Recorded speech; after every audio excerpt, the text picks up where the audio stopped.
voudrais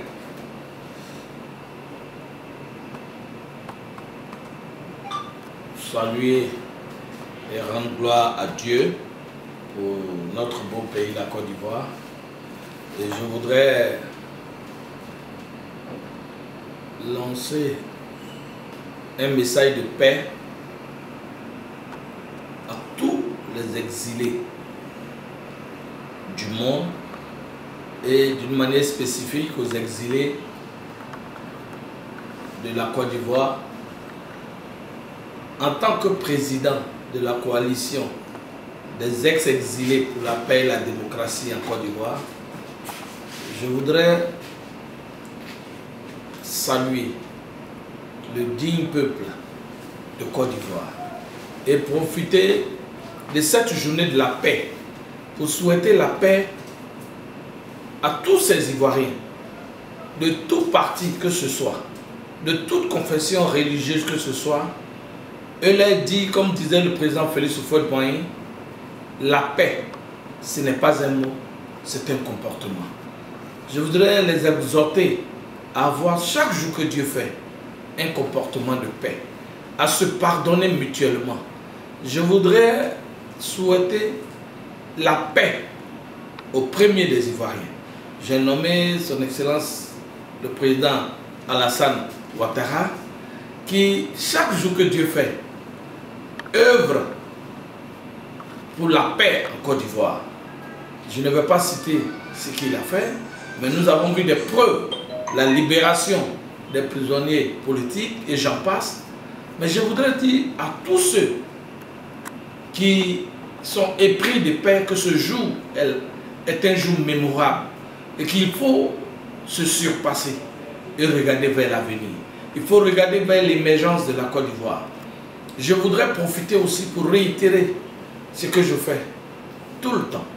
Demander pardon en ce jour de paix à ceux que j'ai pu offenser directement ou indirectement et leur dire que ce jour de paix est un jour où il faut se donner la main, est un jour où il faut se pardonner, est un jour où il faut avoir une minute de repentance et rendre gloire à Dieu pour tout ce qu'il fait pour nous. Je voudrais souhaiter la paix dans tous les foyers de la Côte d'Ivoire. Je voudrais saluer toutes les autorités de ce pays et leur souhaiter mes vœux de paix.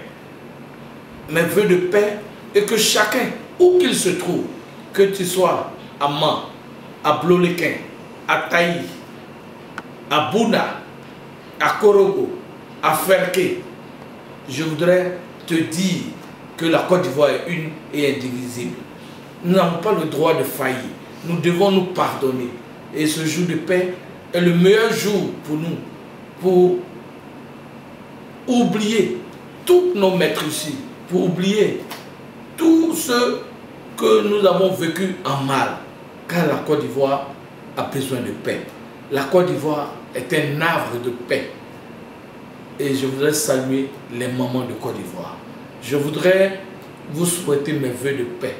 Et que Dieu vous accorde la paix dans les esprits, dans le cœur. Et que le comportement de tous les jeunes dignes de Côte d'Ivoire, de toute cette jeunesse, où que tu sois, que ce soit un comportement de paix.